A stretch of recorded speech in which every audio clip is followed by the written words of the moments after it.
All right, it's like we're saying on this wheel bearing. Check this play out. Let's see if I can get it to do it just right. Right there, hard to see on camera, but there's quite a bit of looseness there. Okay, there we go. So we're gonna replace it. All right, and as part of it, this one has ABS. If we flip this over, that's where the wheel speed sensor was. You guys all see that? Wheel speed sensor hole. This is not the case on all vehicles, but sometimes the wheel speed sensor, what they call the encoder, is built in the bearing. So you notice this bearing has a black seal and it has a silver seal. And you can put this in this knuckle either way. However, if you look at where this wheel speed sensor reads, it's like right above that backside. It's right above what we would call this seal right here. That means that we have to figure out which side has the magnetic ring in it. All right. So I'm going to do a test. This just happens to be a metal snap ring. I don't feel any magnetism. I do. Okay, this side's magnetic. It'll almost hold it on there, right? So we have to test that. And that's important because this has to be directly above the wheel speed sensor. If you put it the wrong way, what do you think the symptom is? No reading. No reading. I'll have ABS codes and be like, I didn't break the sensor. Well, you didn't, but you didn't have the wheel bearing right, okay? And that's in service information, but you just got to be familiar with it anyway, okay? So keep that in mind. The next step is got to figure out which way it's going to come out. And this one, this knuckle has like a shelf right here. So that means the bearing was pushed in this way and bottoms out on the knuckle. So the first thing that we have to do is actually press this center part out, and that's the hub. So this hub has got to get pressed out. When the hub is pressed out and we flip this over, we're going to find that there's a snap ring on this side. So first things first, let's get the hub pressed out. So this is what we're going to go for. We use a bearing splitter. Never have the bolt, the thing that's bridging the gap. Always have the actual splitter. And you can see this one's loose right now just so we can show, but we should be able to get it down there and get it under the lip. But additionally, they made it so that these little ears are pretty much going to hit. And same with that knuckle right there. So this is a pretty good setup, but I got to tighten these nuts up a bit. So snugged up, sitting pretty nice. I'm going to keep it just like that. We'll get that piece in there. Go ahead and set it where you think. There you go. So here's what we check for. It should hit that hub, but fit just a little smaller than the hub. You know what happens if this is too big, right? It will get totally wedged in there. No, if it was slightly too big, it'll get stuck in that inner race. All right, so right here, when we do this step, pushing this hub out, this procedure will ruin the bearing. And that's why it's hard for us to practice this because it's gonna ruin it. So on this press, we're gonna turn this to on and low pressure to on. So this is gonna let it pump, but it's gonna pump quickly. So I'm gonna bring it down. It's not centered, so I'm gonna center it just a bit. Centered is better. Looks like I need to just go a hair this way. Okay, that looks horrible. Looks better now. And then you ready? I'll give you a couple lessons right here. Did you see it just started to touch? Yes. Here's your lesson. When it touches that, you can feel it in the handle. It'll all of a sudden, it's like when you're gonna lift a car with the jack, how it goes easy, easy, and then it kind of hits and then it starts to get harder to pump. It's your first lesson. Your second one is look at those PSI. That's how much force is built up. If that starts to go up, that's when you need to really be paying attention. But with this one, it didn't even take hardly anything. That thing was loose. That was messed up already. Yeah, for sure. So that slid out really easy. But look, let me show you something. You see this round thing, this half round thing right here? That's the inner race. So like I said, it's going to ruin the bearing. You can't really put this bearing back together and expect it to work. I made this really easy on us and I got the hub. So normally we'd have to get this off. And actually I put a glove on, but right here there's a scar on my hand and that's what it's from. You cut this with a cutoff wheel or a grinder almost all the way through and then you hit it with a chisel and that'll like break it. And that's the best way to get it off because it's hard to get a bearing splitter back here. So that's what I'd normally do. But it's brittle and if it breaks, it will enter your skin. So there's a guy I used to work with who could move a little metal piece under there. He left it in there like for 20 years. He could literally move it with a magnet. So if it was me, I would get the hub, right? Because we have the hub, we're done with that. We don't even care about that. So does that mean the ball bearings fell out too? The ball bearings are hanging by a thread in here, and we're actually gonna take a look at them. Henry, will you take over? I need 2 hands. Okay. If you look right here, there's the bearings hanging on. Can you guys see a little snap ring embedded in there? Yeah. So we need to get that out. We need snap ring pliers that squeeze. What do we have right there? Check these out. Okay, this type of setup right here, I may be able to do this holding it, but otherwise I'll probably set it on the bench. Okay, and that's tight. So I'm gonna try a little bit more. Look, give me right here. These ones expand. Some big ones like that would be nice. Can you see okay? If I can't get it, oh, we can. We're gonna get that one. This tends to be a little tough. Ooh, the lighting crew is hired. Just kind of being down and dirty here. We're gonna make, you guys don't see, what's that chisel look like? Is that a flat chisel right there? Ooh, love this. You can still see, right? Yep. Okay. This screwdriver right here has seen better days. Is that light good or bad for the shot?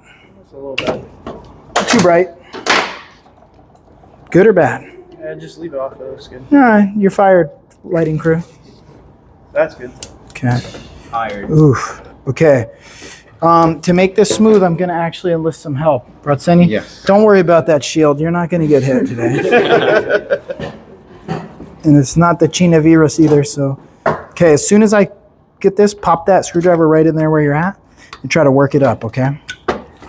And don't worry about hurting me. I don't have any feelings anyway. Okay, good. We caught an edge on that one.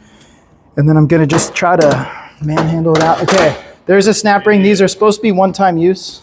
However, today it's getting reused. Oh, yeah, it is.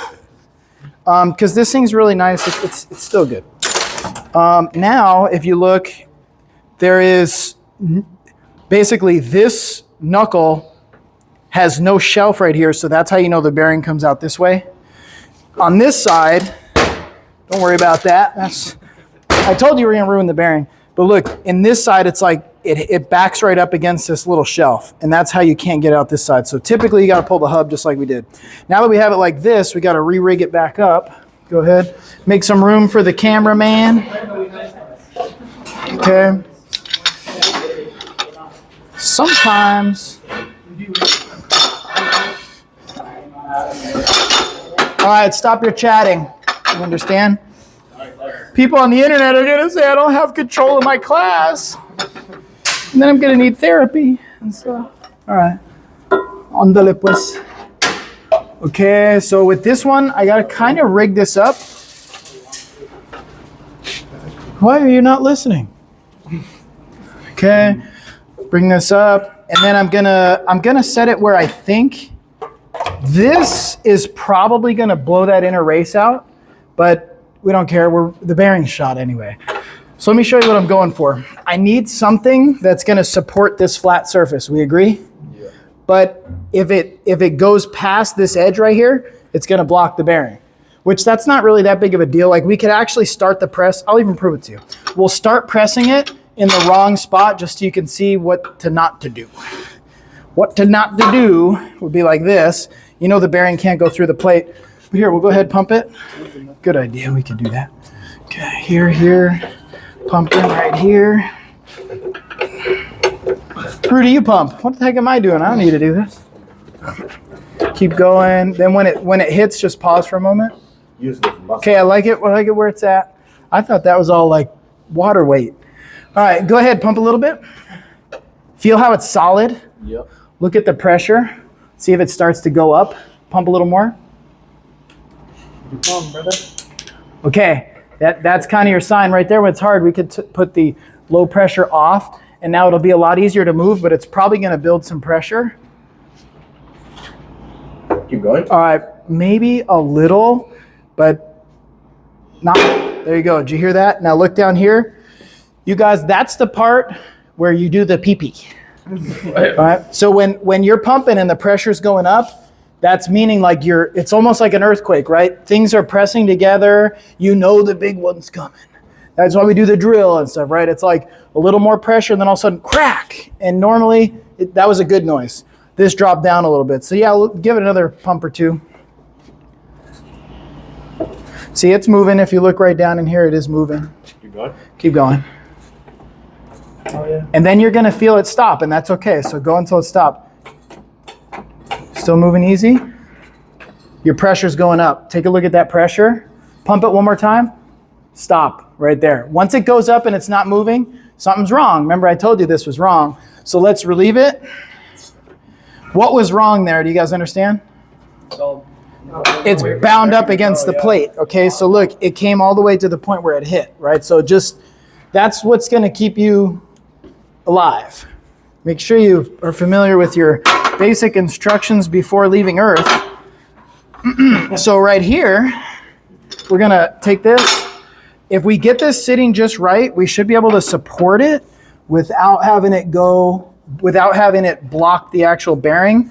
And sometimes what I'll do too is I'll just abandon this and I'll just try to put a plate like here and here. And actually, this one looks like that might work even better. I'm going to get this out of the way. If I can get it like this, and then if I slide it out here, see, that's looking pretty flat. Yeah, I'd go with that. I don't care if you like it or not. I'm going to do it. The only thing is, we might max the arbor out. Go ahead and pump it. Pump up the jam. Pump it up. Pumpy, pumpy. And slow it down. Right here, this is just a little bit sketchy, so we're going to go nice and slow. Go ahead. A little more. Okay, now as you start to pump it, we'll keep an eye on that pressure. Okay, now let's turn off the low pressure so that's easier for you. Okay, and now just give a little pump. Now, you know what? You guys take a quick peek at that pressure. You know it's at 0. You know what that means? Stuff's moving. It's not bound up. It's free. So that's good. So like right here, this is not where you pee-pee. Okay, no pee-pee needed. Go ahead.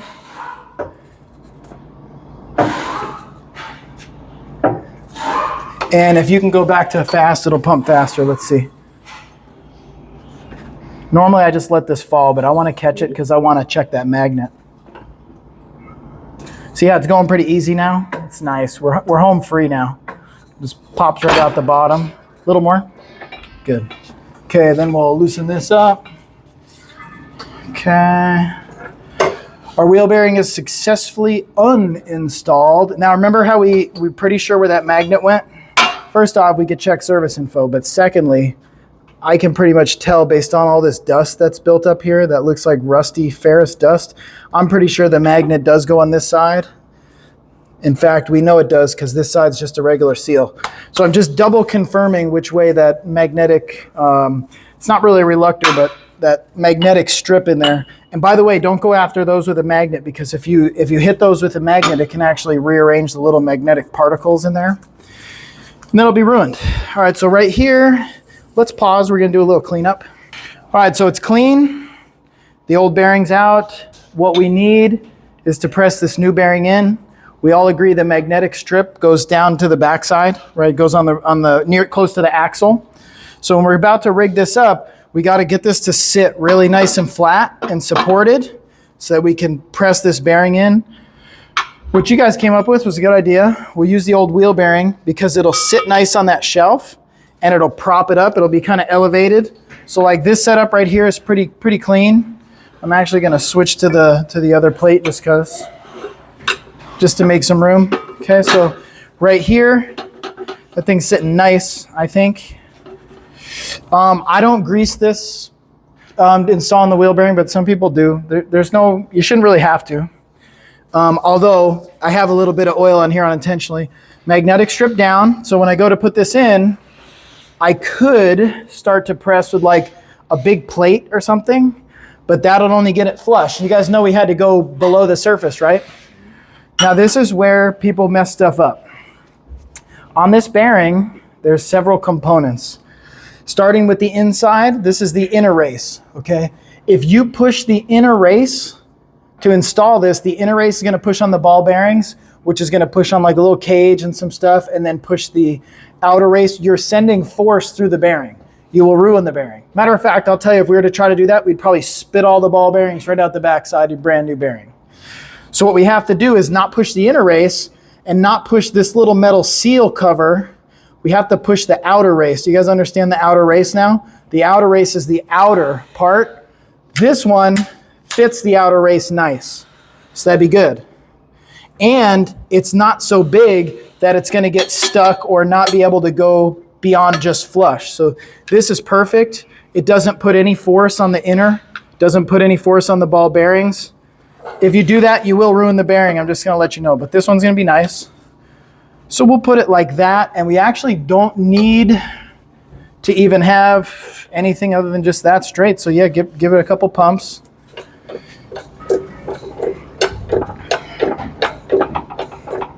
Okay, right there, it looks like it's pretty level.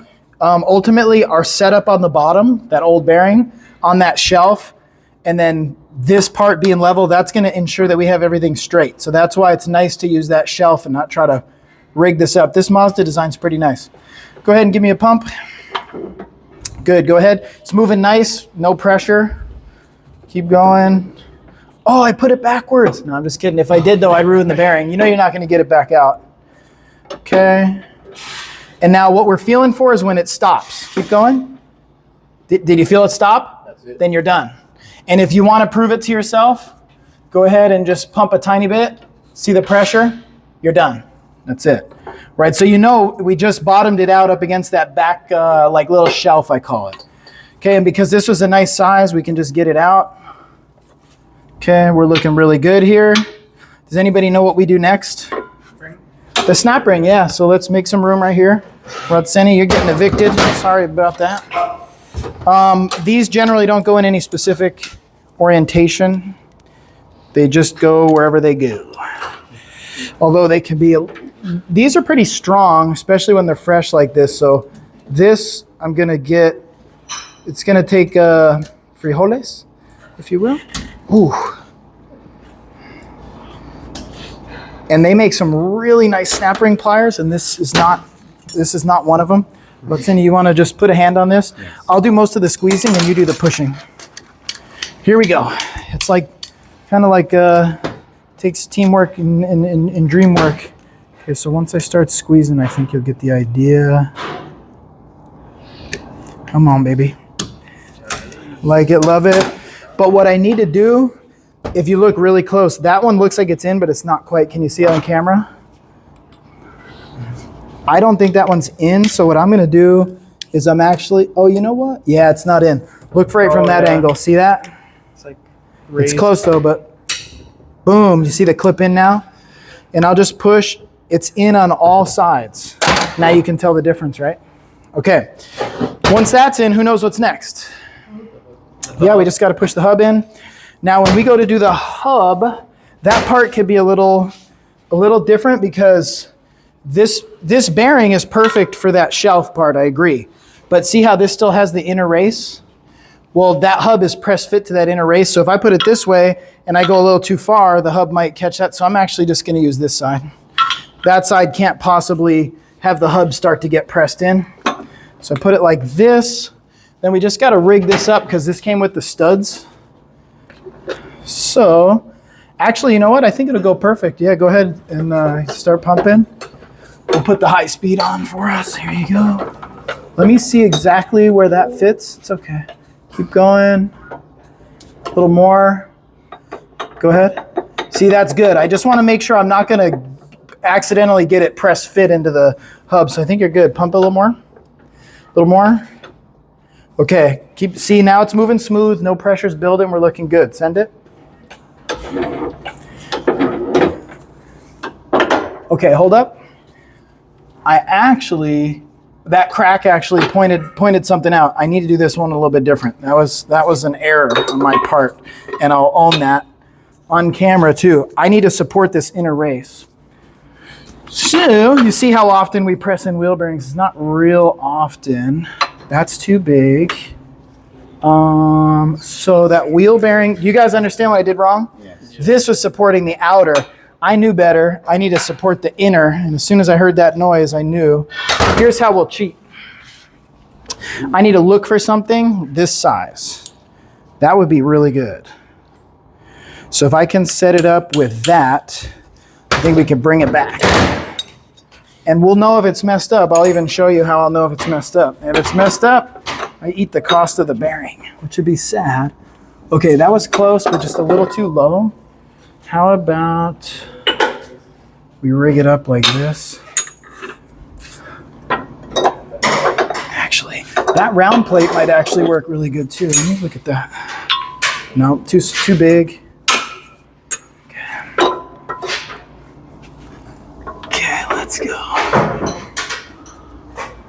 Alrighty. Now this, because I messed this up, let me go ahead and take over.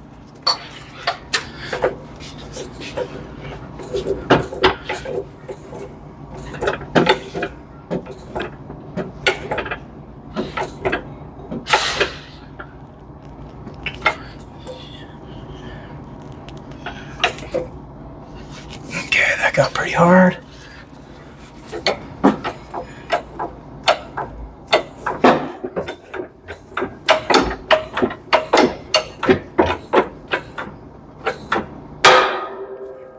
Okay, what I want to do, that actually feels still pretty good. My pressure's way up, so I think I seated it. And it's a little hard to turn. I might have slightly overpressed it, but let's see. Yeah, generally it'll loosen up. Okay, so what I want you guys to do, go ahead and give this a feel. When bearings are new, they could be a bit tight. But what we're really feeling for is like a binding or a roughness. So right here, this is smooth. Go ahead and feel it. A little hard to turn, but it's tight and it's smooth. Okay, so we'll get this on the car. I'm 99% sure that's going to be good. And if it's not, you guys see what I did wrong? I supported the wrong race. Okay, but I'm pretty sure that we brought this one back because it feels good. Now I'll look backside. This race looks good. It pulled right back in. Nothing looks jammed up. Okay. And I can see here that the wheel speed sensor will go in and it'll be right on that magnetic strip. So I think we're pretty rocking on this one. We'll get it in the car and then we'll do a follow-up on how it turned out. Okay.